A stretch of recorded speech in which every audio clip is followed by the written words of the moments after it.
다 같이 묵상 기도 드리시겠습니다.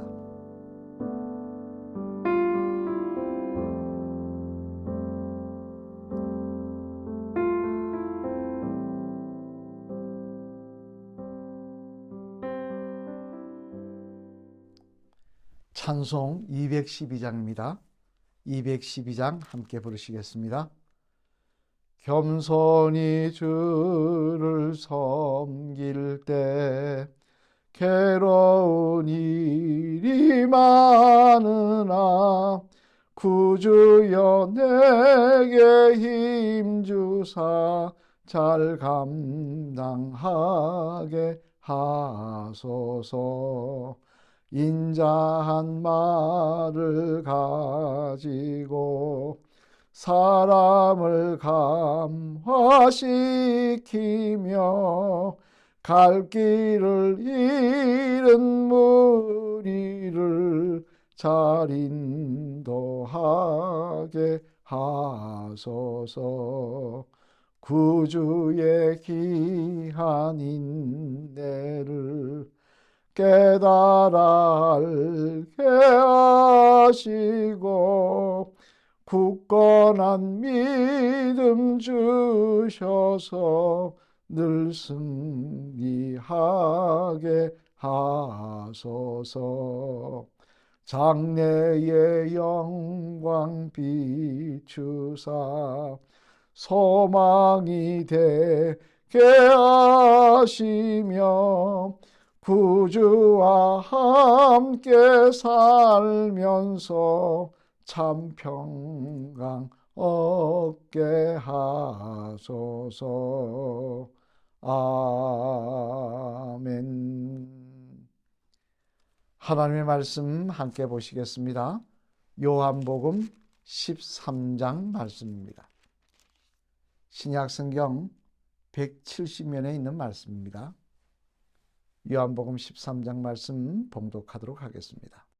유월절 전에 예수께서 자기가 세상을 떠나 아버지께로 돌아가실 때가 이른 줄 아시고 세상에 있는 자기 사람들을 사랑하시되 끝까지 사랑하시니라. 마귀가 벌써 시몬의 아들 가룟 유다의 마음에 예수를 팔려는 생각을 넣었더라. 저녁 먹는 중 예수는 아버지께서 모든 것을 자기 손에 맡기신 것과 또 자기가 하나님께로부터 오셨다가 하나님께로 돌아가실 것을 아시고 저녁 잡수시던 자리에서 일어나 겉옷을 벗고 수건을 가져다가 허리에 두르시고 이에 대야에 물을 떠서 제자들의 발을 씻으시고 그 두르신 수건으로 닦기를 시작하여 시몬 베드로에게 이르시니 베드로가 이르되 주여 주께서 내 발을 씻으시나이까. 예수께서 대답하여 이르시되 내가 하는 것을 내가 지금은 알지 못하나 이후에는 알리라. 베드로가 이르되 내 발을 절대로 씻지 못하시리이다. 예수께서 대답하시되 내가 너를 씻어주지 아니하면 내가 나와 상관이 없느니라. 시몬 베드로가 이르되 주여 내 발뿐 아니라 손과 머리도 씻어주옵소서. 예수께서 이르시되 이미 목욕한 자는 발밖에 씻을 필요가 없느니라. 온 몸이 깨끗하니라. 너희가 깨끗하나 다는 아니니라 하시니 이는 자기를 팔 자가 누구인지 아심이라. 그러므로 다는 깨끗하지 아니하다 하시니라. 그들의 발을 씻으신 후에 옷을 입으시고 다시 앉아 그들에게 이르시되 내가 너희에게 행한 것을 너희가 아느냐. 너희가 나를 선생이라 또는 주라 하니 너희 말이 옳도다. 내가 그러하다. 내가 주와 또는 선생이 되어 너희 발을 씻었으니 너희도 서로 발을 씻어주는 것이 옳으니라. 내가 너희에게 행한 것 같이 너희도 행하게 하려 하여 본을 보였노라. 내가 진실로 진실로 너희에게 이르노니 종이 주인보다 크지 못하고 보냄을 받은 자가 보낸 자보다 크지 못하나니 너희가 이것을 알고 행복하면 복이 있으리라. 내가 너희 모두를 가리켜 말하는 것이 아니니라. 나는 내가 택한 자들이 누구인지 알미라. 그러나 내 떡을 먹는 자가 내게 발꿈치를 들었다 한 성경을 응하려 하는 것이니라. 지금부터 일이 일어나기 전에 미리 너희에게 일러둠은 일이 일어날 때에 내가 그인 줄 너희가 믿게 하려 함이로라. 내가 진실로 진실로 너희에게 이르노니 내가 보낸 자를 영접하는 자는 나를 영접하는 것이요 나를 영접하는 자는 나를 보내신 이를 영접하는 것이니라. 예수께서 이 말씀을 하시고 심령이 괴로워 증언하여 이르시되 내가 진실로 진실로 너희에게 이르노니 너희 중 하나가 나를 팔리라 하시니 제자들이 서로 보며 누구에게 대하여 말씀하시는지를 의심하더라. 예수의 제자 중 하나가 곧 그 사랑하시는 자가 예수의 품에 의지하여 누웠는지라. 시몬 베드로가 머리짓을 하여 말하되 말씀하신 자가 누구인지 말하라 하니 그가 예수의 가슴에 그대로 의지하여 말하되 주여 누구니이까. 예수께서 대답하시되 내가 떡 한 조각을 적셔다 주는 자가 그니라 하시고 곧 한 조각을 적셔서 가롯 시몬의 아들 유다에게 주시니 조각을 받은 후 곧 사탄이 그 속에 들어간지라. 이에 예수께서 유다에게 이르시되 내가 하는 일을 속히 하라 하시니 이 말씀을 무슨 뜻으로 하셨는지 그 앉은 자 중에 아는 자가 없고 어떤 이들은 유다가 돈계를 맡았으므로 명절에 우리가 쓸 물건을 사라 하시는지 혹은 가난한 자들에게 무엇을 주라 하시는 줄로 생각하더라. 유다가 그 조각을 받고 곧 나가니 밤이로라. 그가 나간 후에 예수께서 이르시되 지금 인자가 영광을 받았고 하나님도 인자로 말미암아 영광을 받으셨도다. 만일 하나님이 그로 말미암아 영광을 받으셨으면 하나님도 자기로 말미암아 그에게 영광을 주시리니 곧 주시리라. 작은 자들아 내가 아직 잠시 너희와 함께 있겠노라. 너희가 나를 찾을 것이나 일찍이 내가 유대인들에게 너희는 내가 가는 곳을 올 수 없다고 말한 것 같이 지금 너희에게도 이르노라. 새 계명을 너희에게 주노니 서로 사랑하라. 내가 너희를 사랑한 것 같이 너희도 서로 사랑하라. 너희가 서로 사랑하면 이로써 모든 사람이 너희가 내 제자인 줄 알리라. 시몬 베드로가 이르되 주여 어디로 가시나이까? 예수께서 대답하시되 내가 가는 곳에 내가 지금 따라올 수 없으나 후에는 따라오리라. 베드로가 이르되 주여 내가 지금은 어찌하여 따라갈 수 없나이까? 주를 위하여 내 목숨을 버리겠나이다. 예수께서 대답하시되 내가 나를 위하여 내 목숨을 버리겠느냐? 내가 진실로 진실로 내게 이르노니 닭 울기 전에 내가 3번 나를 부인하리라. 아멘. 할렐루야. 이 새벽도 성령 충만한 새벽이 되시기를 주님의 이름으로 축원합니다. 오늘은 요한복음 13장 말씀을 살펴보려고 하는데요. 이 요한복음 13장 말씀은 고난 주간 중에 있었던 사건을 기록하고 있습니다. 특별히 본장에서 17장까지는 고난 주간 기간 중 목요일에 있었던 사건들을 주로 기록하고 있는데, 그럼 목요일에 어떤 사건이 있었느냐? 주님께서 직접 제자들의 발을 씻기신 사건이 있었습니다. 또 베드로의 주님 부인에 대한 예언을 하신 말씀이 또 있었습니다. 이런 등등의 사건들이 있었는데요. 오늘은 그 중에서 베드로의 주님 부인을 예수님께서 미리 예언한 말씀에 대해서 살펴보려고 합니다. 그러면 베드로가 주님을 부인할 것이라고 예언한 말씀 가운데 우리가 생각해 볼 내용의 말씀은 뭐냐? 첫 번째로는 내 자신을 믿어서는 안 된다는 것입니다. 오늘 본문 36절 말씀 같이 한번 읽어보시겠습니다. 시작. 시몬 베드로가 이르되 주여 어디로 가시나이까? 예수께서 대답하시되 내가 가는 곳에 내가 지금은 따라올 수 없으나 후에는 따라오리라. 아멘. 무슨 말씀입니까? 예수님께서 십자가의 죽음을 이야기하자 베드로가 이야기합니다. 어디로 가시나이까? 예수님께서 직설적으로 얘기하지 않으시고 간접적으로 이야기하십니다.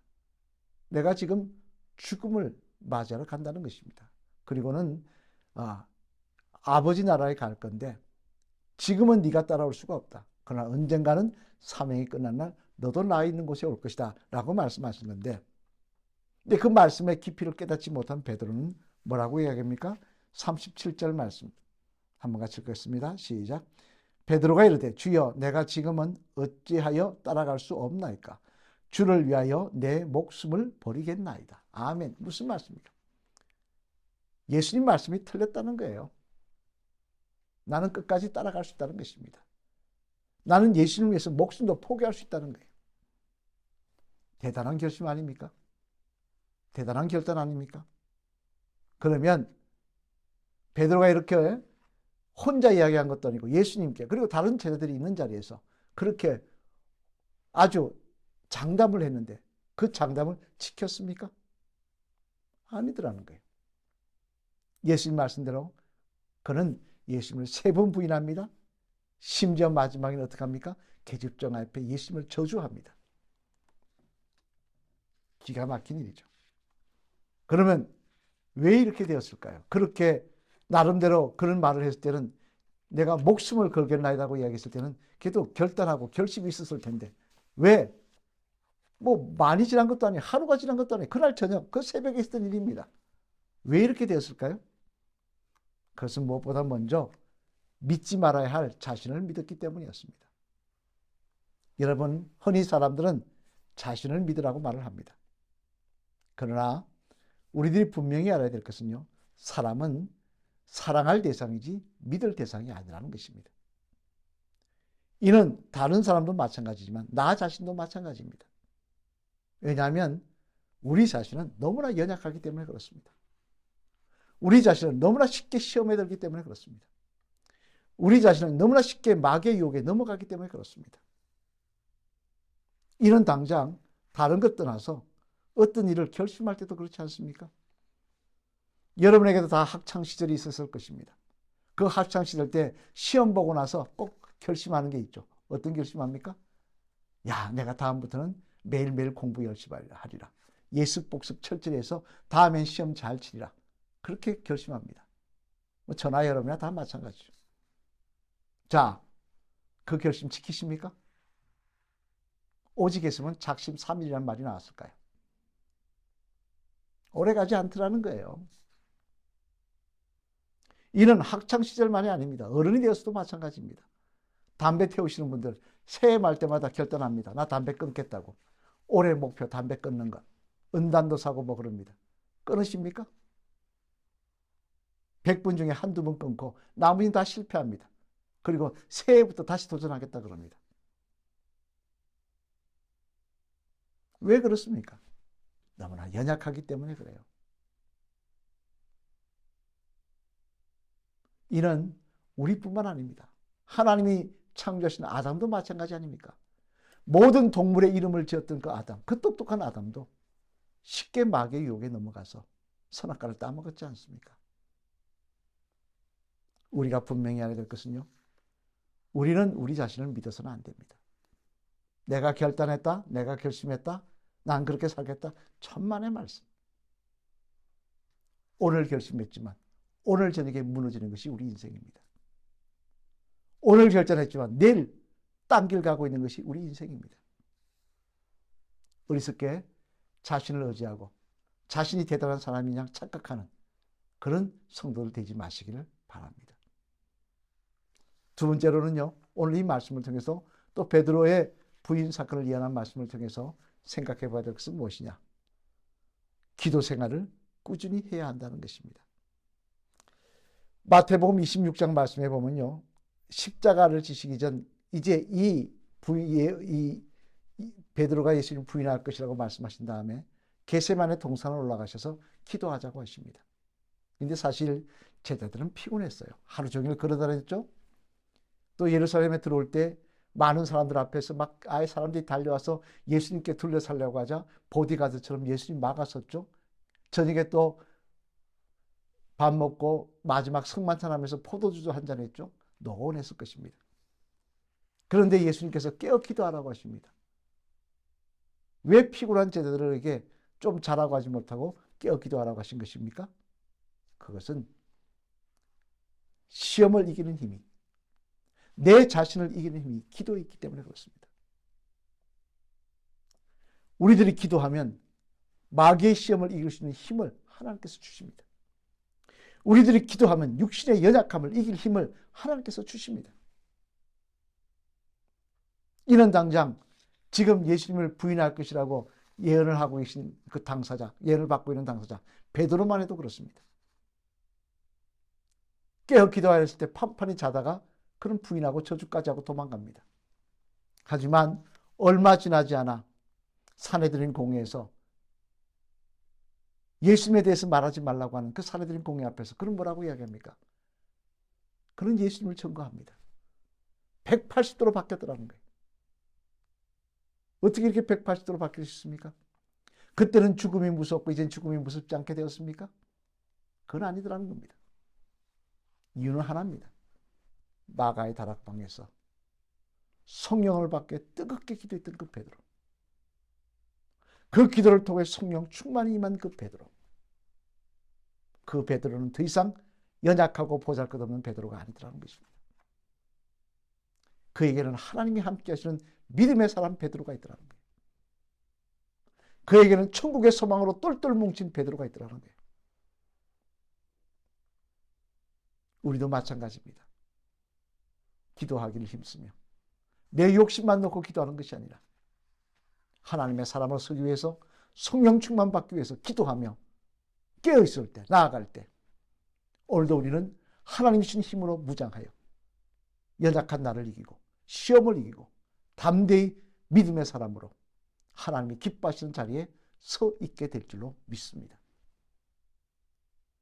바라기는 자신을 믿는 어리석음을 벗어버리시고 나는 오늘 기도하지 않아도 하나님의 사람으로 살 수 있다 착각 벗어버리시고 나는 충분히 믿음의 사람으로 설 수 있다 착각 벗어버리시고 깨어 기도함으로 성령의 능력을 더입어 하나님 주신 힘을 더입어 믿음의 길로 걸어가시는 귀한 성도들 되시기를 주님의 이름으로 간절히 축원을 드립니다.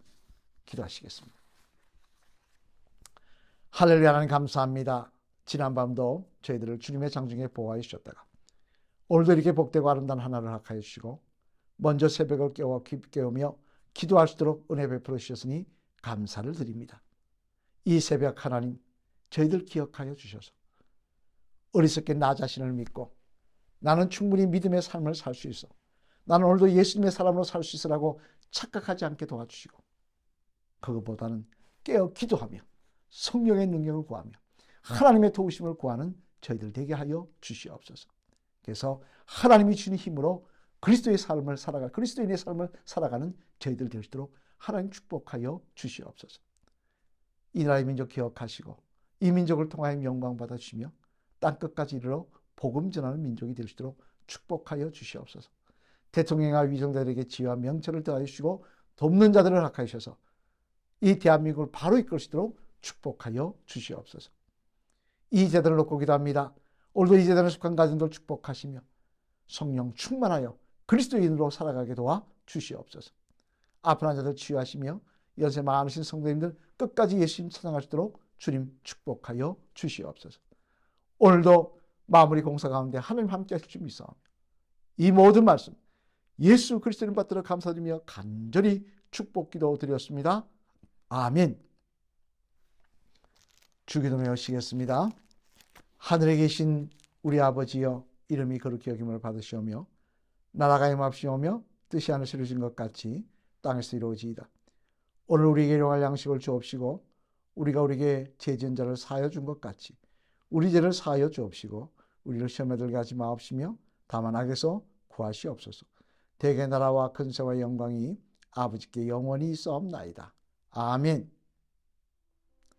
간절한 마음으로 기도하시며 오늘도 성령 충만하여 하나님이신 능력으로 승리하시는 귀한 하루가 되시길 바랍니다. 기도하시겠습니다.